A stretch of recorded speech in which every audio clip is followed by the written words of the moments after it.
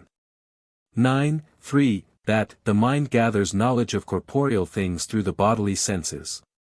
But the soul itself cannot be known through the bodily senses. Therefore it does not know corporeal things through itself. I answer that, the ancient philosophers held that the soul knows bodies through its essence. For it was universally admitted that like is known by like. But they thought that the form of the thing known is in the knower in the same mode as in the thing known. The Platonists however were of a contrary opinion.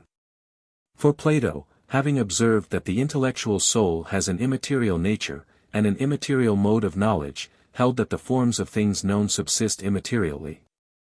While the earlier natural philosophers, observing that things known are corporeal and material, held that things known must exist materially even in the soul that knows them. And therefore, in order to ascribe to the soul a knowledge of all things, they held that it has the same nature in common with all. And because the nature of a result is determined by its principles, they ascribed to the soul the nature of a principle, so that those who thought fire to be the principle of all, held that the soul had the nature of fire. And in like manner as to air and water. Lastly, Empedocles, who held the existence of our four material elements and two principles of movement, said that the soul was composed of these. Consequently, since they held that things exist in the soul materially, they maintained that all the soul's knowledge is material, thus failing to discern intellect from sense. But this opinion will not hold. First, because in the material principle of which they spoke, the various results do not exist save in potentiality. But a thing is not known according as it is in potentiality, but only according as it is in act, as is shown Metaph. 9, did. 8:9 Wherefore neither is a power known except through its act. It is therefore insufficient to ascribe to the soul the nature of the principles in order to explain the fact that it knows all, unless we further admit in the soul natures and forms of each individual result, for instance, of bone, flesh, and the like. Thus does Aristotle argue against Empedocles, De Anima I, 5. Secondly, because if it were necessary for the thing known to exist materially in the knower, there would be no reason why things which have a material existence outside the soul should be devoid of knowledge. Why, for instance, if by fire the soul knows fire, that fire also which is outside the soul should not have knowledge of fire? We must conclude, therefore, that material things known must needs exist in the knower, not materially, but immaterially. The reason of this is, because the act of knowledge extends to things outside the knower, for we know things even that are external to us. Now by matter the form of a thing is determined to some one thing. Wherefore it is clear that knowledge is an inverse ratio of materiality. And consequently things that are not receptive of form save materially, have no power of knowledge whatever, such as plants, as the philosopher says, De Anima II, 12. But the more immaterially a thing receives the form of the thing known, the more perfect is its knowledge. Therefore the intellect which abstracts the species not only from matter, but also from the individuating conditions of matter, has more perfect knowledge than the senses, which receive the form of the thing known, without matter indeed, but subject to material conditions. Moreover, among the senses, sight has the most perfect knowledge, because it is the least material, as we have remarked above, 78 Quetzales, 3 while among intellects the more perfect is the more immaterial. It is therefore clear from the foregoing, that if there be an intellect which knows all things by its essence, then its essence must needs have all things in itself immaterially. Thus the early philosophers held that the essence of the soul, that it may know all things, must be actually composed of the principles of all material things. Now this is proper to God, that his essence comprise all things immaterially as effects pre-exist virtually in their cause. God alone, therefore, understands all things through his essence, but neither the human soul nor the angels can do so. Reply Obj. 1. Augustine in that passage is speaking of an imaginary vision, which takes place through the image of bodies. To the formation of such images the soul gives part of its substance, just as a subject is given in order to be informed by some form.